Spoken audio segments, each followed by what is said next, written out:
함께 하나님 말씀 보겠습니다. 출애굽기 3장 9절에서 15절 말씀입니다.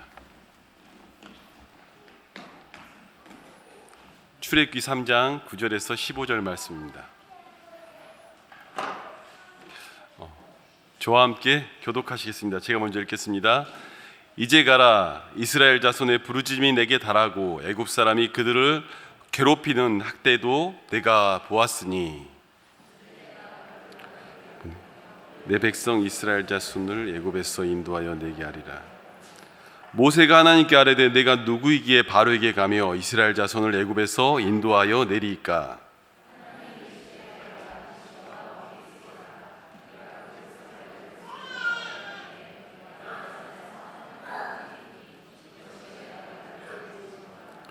모세가 하나님께 아뢰되 내가 이스라엘 자손에게 가서 이르기를 너희의 조상의 하나님이 나를 너희에게 보내셨다 하면 그들이 묻기를 그의 이름이 무엇이냐 하리니 내가 무엇이라고 그들에게 대답하리이까?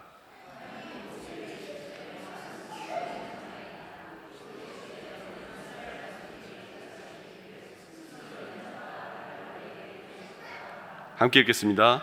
하나님이 또 모세에게 이르시되 너는 이스라엘 자손에게 이같이 이르기를 너희 조상의 하나님 여호와 곧 아브라함의 하나님 이삭의 하나님 야곱의 하나님께서 나를 너희에게 보내셨다 하라. 이는 나의 영원한 이름이요 대대로 기억할 나의 칭호니라. 아멘.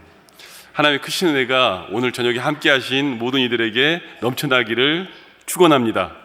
우리 아이들 때문에 제가 너무 혼자 기분이 좋아가지고 지금 다음을 이 진중한 하나님 말씀 어떻게 전할지 조금 근심이 됩니다.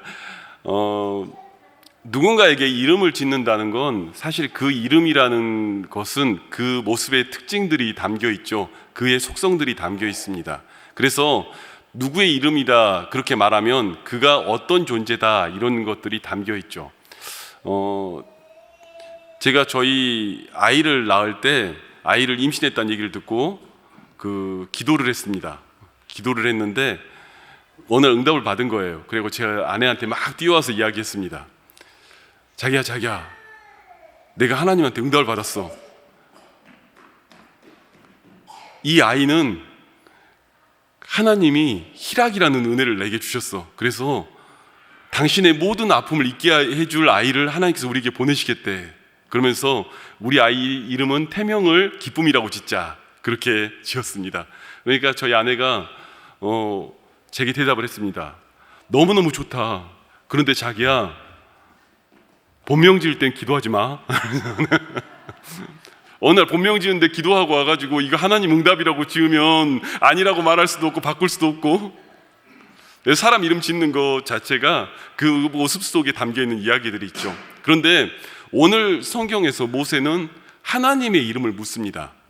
당신의 이름이 무엇입니까? 결국은 그 얘기가 오늘 성경의 이야기죠. 왜냐하면 그의 긴 광야 세월 80이 된 그 나이 그 시간에 하나님께 찾아오셔서 그에게 글을 들어서 쓰겠다고 이야기하는 거예요. 너 이스라엘 백성을 구원할 자, 이스라엘 백성을 구원할 자, 구원할 수 있는 사람, 그래 오늘 내가 너를 들어 쓰겠다 이야기하는 거예요. 그런데 이게 말이 그렇지 자기가 80 나이에 이미 목동으로서 그 긴 세월이 지나가 버린 사람이 뭘 하겠냐는 생각이 드는 게 바로 모세의 생각이죠. 여러분, 모세는요 40살 때까지 어떤 교육을 받았냐면 왕자로서 교육을 받았습니다. 그러니까 자기 나름대로 정말 훈련을 잘 받은 사람이고요, 자기 나름대로 그 모든 교육을 다 받은 사람이에요. 그러니까 왕이 될 수 있는 왕으로서의 훈련을 다 받은 사람이에요. 왕으로서 훈련을 다 받아서 자기는 충분히 할 수 있다고 생각을 한 거예요. 똑똑하고 또한 그 똑똑한 것만이 아니라 그 애굽의 왕자로서의 교육과 무예와 전술과 다 배운 거예요. 그러니까 그 정도 실력이면, 그리고 그는 또 신앙의 교육을 받았습니다. 어머니를 통해서요. 친어머니를 통해서 신앙 교육을 받았어요. 그러니까 그 하나님에 대해서 들었어요. 그러니까 이가 어떤 마음을 가졌냐면 이 이스라엘 백성들이 압제당하는 것을 구원해 보겠다, 그 생각이 든 거죠. 함께 말씀을 잠깐 보기는 사도행전 7장 22절에서 25절 말씀입니다. 사도행전 7장 22절에 25절 말씀 자막이 나가죠. 제가 읽어드리겠습니다. 모세가 애굽 사람의 모든 지혜를 배워 그의 말과 하는 일들이 능하더라. 나이가 40이 되매 그 형제 이스라엘 자손을 돌볼 생각이 나더니 한 사람이 원통한 일을 당함을 보고 보호하여 압제받는 자를 위하여 원수를 갚아 애굽 사람을 쳐 죽이니라. 그는 그의 형제들이 하나님께서 자기의 손을 통하여 구원해 주시는 것을 깨달으리라고 생각하였으나 그들이 깨닫지 못하였더라. 사도행전의 스테반의 설교에 그 역사에 대한 이야기를 하는데요, 그 이야기 속에 뭐가 들어있는 줄 아십니까? 나이가 40이 되매 이제 그 형제 돌볼 생각을 들었다는 얘기를 하는 거예요. 그러니까 그가 그냥 그 돌로 쳐서 자기 이스라엘 백성 압제하는 사람을 쳐 죽인 게 아니라 무슨 생각이었냐면, 이제 나는 준비가 됐어. 그래, 나는 이제 다 훈련이 됐어. 나이 40에 이제 나는 왕자로서 훈련을 다 받았고 이제 내 백성을 구원할 수 있는 나의 온전한 실력이 됐다, 이 생각이 든 거예요. 그래가지고 딱 뛰어들었는데 무슨 일이 벌어지죠? 부딪힌 거죠. 실제로 그런 일은 일어나지 않은 거죠. 그것이 우리가 아는 성경 이야기 아닙니까? 제가 SL 부분을 맡으면서 처음에 좀 놀랐어요. 왜냐하면 생각지 않게 몇몇의 분들과 이야기를 나누다 보면, 제가 처음 SL 부분 맡을 때 우리 환희 집사님이 제일 선배였죠. 환희 집사님이 제일 선배였는데 이 모든 멤버들을 딱 보는데 신앙교육을 꽤 잘 받은 느낌을 받았어요. 사실 제가 봤을 때 믿음들이 좋다, 이 생각이 들었어요. 그래서 나는 뭘 가르치지라는 생각을 솔직하게 들었습니다. 그런데 집사님들이 제게 해오는 이야기를 들으면서 제가 답을 좀 찾았어요. 무슨 얘기냐면, 신앙교육 잘 받았죠. 청년으로서 성경 공부 잘 받았고 훈련 잘 받았죠. 그런데 아이를 낳는 육아와 현장에 뛰어든 사회와 그 모든 문제 앞에 놓이니까 이 배웠던 성경 공부가, 머리로 하는 성경 공부가 실전에서 써먹어지지가 않는 거예요.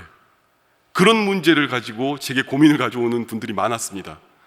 왜냐면요, 신학은 머리로 아는 거지만 신앙은 내가 만난 하나님이 내 삶에 역사하는 것을 신앙이라고 하는 거 아니겠습니까? 내가 책으로만 봤던 그 하나님이, 내가 글로만 봤던 그 하나님이 내게 삶으로 역사하는 그 순간의 얘기는 완전히 다른 얘기입니다. 내가 공부로 준비된 그 하나님이 내 삶 속에서 문제를 부딪히고 믿지 않는 자들을 부딪히고 환경을 부딪히고 그 상황 속에서 만난 하나님을 경험하는 건 완전히 다른 문제입니다.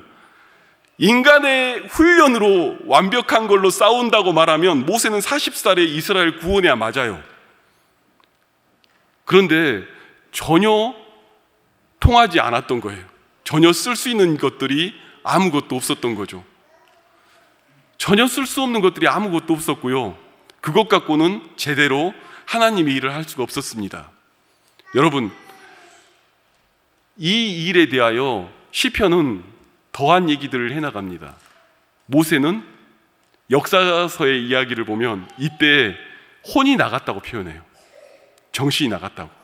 그러니까 내 힘으로 할 수 있다, 내 실력으로 할 수 있다, 내가 이 정도 성경 공부를 했고 내가 이 정도 훈련을 받았으면 이 문제 정도는 해결할 수 있다, 나는 믿음을 지킬 수 있지라고 하고 덤볐는데, 막상 덤비는 현장의 문제들은 우리가 생각하는 것 이상이었던 거죠. 모세는 할 수 있을 줄 알았어요. 다 되니까. 그 충격이 모세한테는 얼마나 컸는 줄 아십니까? 그는 미디안 광야에 가서 40년의 세월을 보냅니다. 여러분, 성경을 한 번 더 찾아 읽겠습니다. 출애굽기 4장 22절부터 26절까지 말씀인데요, 또 자막이 나옵니다. 출애굽기 4장 22절에서 26절. 저랑 교독하실까요? 함께 읽겠습니다. 제가 먼저 읽겠습니다. 너는 바로에게 이르기를, 여호와의 말씀에 이스라엘은 내 아들 내 장자라. 내가 내게 이르기를 내 아들을 보내주어 나를 섬기게 하라 하여도 내가 보내주기를 거절하니 내가 내 아들 내 장자를 죽이리라 하셨다 하라 하시니라. 모세가 길을 가다가 숙소에 있을 때 여호와께서 그를 만나사 그를 죽이려 하신지라. 십보라가 돌칼을 가져다가 그의 아들의 포피를 베어 그의 발에 갖다 대며 이르되 당신은 참으로 내게 피난편이로다 하니 여호와께서 그를 놓아주시니라. 그때 십보라가 피난편이라 함은 할례 때문이었더라.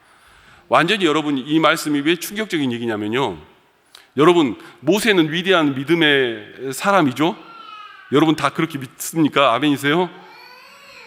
제가 그렇게 생각한 여러분에게 충격적인 발언을 좀 할게요. 갑자기 하나님이요 모세를 불렀습니다. 내가 너를 통하여 이스라엘을 구원하겠다 불렀는데 갑자기 그 다음 장, 그 3장에서 4장, 그러니까 그 다음 5장도 넘어가지 않고 바로도 안 만났는데 무슨 일이 벌어져요? 내가 너를 죽이리라 이런 거예요. 아니 말이 안 맞잖아요. 너를 통해 구원하겠다 했는데 그 다음 장에 바로 죽이겠다고 하나님이 이야기하는 거예요. 근데 그 죽이겠다는 이유를 듣는 그 순간에 부인이 자기 아들의 성기에서 할례를 행하는 거예요. 그리고 피난편이라고 던지는 거죠. 여러분 왜 죽이려고 들어요? 아니 이를 통해서 구원하겠다 해놓고 왜 죽이려고 들어요? 할례를 하지 않았기 때문이죠. 아들을 할례하지 않았기 때문에. 이게 왜 충격적인 줄 아십니까 여러분? 왜 이 성경에 이게 들어가 있는 줄 아십니까? 여러분 모세는 그 어마어마한 충격에 무슨 일이 벌어졌냐면요 40년 광야 생활을 하는 동안 아들을 할례를 안 했어요. 40년 광야 생활을 하는데 좀 충격적으로 얘기하면 불신자였다고요. 끝난 거예요. 그 얘기는 하나님은 역사 안 해. 하나님은 없어. 그게 자신의 그 40년 인생이에요. 여러분 우리가 가끔 신앙생활 하다가 어떤 이들이 시험에 빠져가지고 멀어졌다 애통하시고 가슴을 치잖아요. 그렇지만 여러분 그 모습 속에 오늘 이 모세의 모습이 또 들어가 있는 거예요. 완전히 하나님이 없어져 버린 순간 너무 충격을 받아서 자신의 인생에 하나님이 존재하지 않는 사람, 그가 바로 모세의 모습이었던 거예요. 여러분은 그런 순간 없습니까? 오늘을 살아가며 세상에 부딪히며 문제를 부딪힐 때 마치 하나님이 없는 것 같은 그 충격 앞에 놓여있는 그 상황 속에 모세가 들어간 거예요. 그리고 그 상황 속에서 살고 있었던 거예요. 그런 상황 속에 40년 만에 하나님이란 분이 나타나가지고 내가 너를 통하여 이스라엘을 구원하겠다 이러는 거예요. 힘 빠지고 믿음도 없고 생각도 없고 아무것도 없는 그 존재 앞에 하나님이 나타나가지고요 내가 너를 통하여 이스라엘을 구원하겠다. 여러분 제가 재밌게 당신의 이름이 무엇입니까? 라는 설교의 제목을 가지고 이야기했는데요, 그러면 이 모세가 말하는 당신의 이름이 무엇입니까가 뭐겠습니까? 하나님 뭔 일을 이따위로 합니까? 쉽게 말해 그거 아니에요? 당신의 이름이 뭡니까가 뭐예요? 하나님 도대체 일을 왜 이따위로 합니까? 도대체 나한테는 왜 이렇게 일하십니까? 이 앞에서 지금 이 고백을 하고 있는 거예요. 우리가 정말 성경을 보면서 유순하게 표현하면서 이야기하지만 그 마음의 얘기가 이거 아니겠어요? 내가 가서 뭐라고 합니까? 갑자기 나타나서 하나님이 나를 보냈다고 말하면 내가 가서 뭐라고 말합니까? 도대체 일을 왜 이렇게 하십니까? 도대체 내가 좀 할 수 있을 때, 내가 좀 힘 있을 때, 내가 실력 있을 때 그때 좀 하게 하지 이제 와서 지금 뭘 하자는 겁니까? 지금 이게 지금 모세의 이야기입니다. 여러분, 여러분의 힘과 실력으로 된다고 생각하는 순간들이 있었나요? 저희 교회에서 예전에 대학부를 가르치셨다는 김성수 교수님이 은퇴 앞두고 했던 설교를 제가 기억이 납니다. 제가 졸업하고 은퇴를 하셨으니까요, 이 출애굽기 이 부분을 설교하면서 그 얘기를 하시는 거예요. 신학생들이 굉장히 많이 몰렸습니다. 그분 강의만 하면. 왜냐하면 성경을 가지고 굉장히 깊이 있는 성찰과 이야기들 다뤘기 때문에 너무 많이 몰려들었는데 한 번은 이 부분을 가지고 수업을 하다가 이런 얘기를 하시는 거예요. 목소리도 잘 안 나오시잖아요. 여기 장로님들 중에 제자들 있으시니까 아시겠지만은 그분이 그런 얘기를 하시더라고요.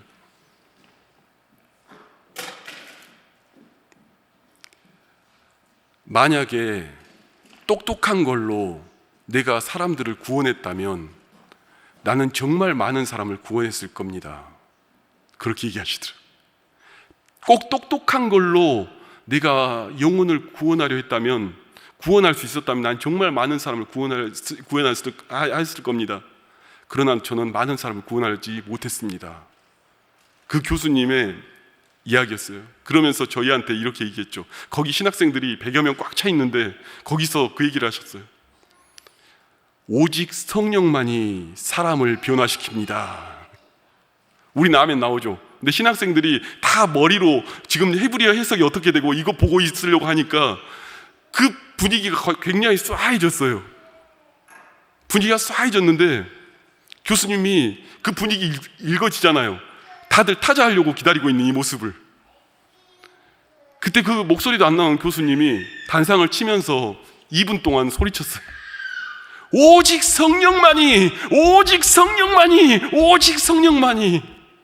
신학생들이 들으려고 하지 않으니까 오직 성령만이 사람의 영혼을 변화시킵니다. 나의 머리로 했다면 나는 많은 영혼을 구원했겠지만 나는 못했습니다. 오직 성령만이. 오직 성령이 너희에게 임하시면 권능을 받아. 그 하나님의 일들은 일어나는 것이지 똑똑한 걸로 일어나는 게 아니에요. 오늘 정말 망했다, 끝났다 말하는 모세에게 하나님이 나타나서 너의 그 상태로 하나님이 일을 시작하겠다고 성경이 이야기하는 거예요. 오늘 우리의 그 있는 그 상태로 하나님이 일하시겠다고 부르시면서 나타나시는 거예요.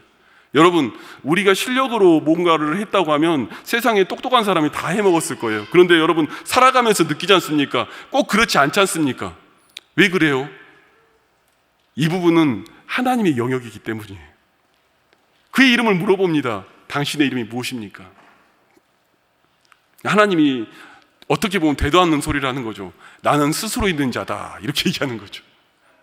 나는 처음부터 있었고 나중도 있었고 그냥 있는 자다, 그렇게 얘기하는 거예요. 누가 만든 자도 아니고 창조한 자도 아니고 나는 스스로 있는 자다. 그런데 여러분, 이게 히브리 말로 어떤 말이냐면요, 이것도 제가 해석한 게 아닙니다. 김성수 교수님의 해석입니다.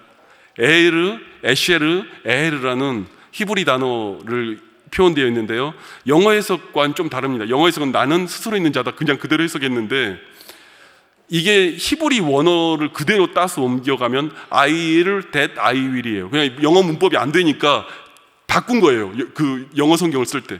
근데 우리말에서는 조금 더 이해가 갈 수가 있습니다. 모세야, 너가 이제부터는 will이 들어갔잖아요. 미래예요, 미래.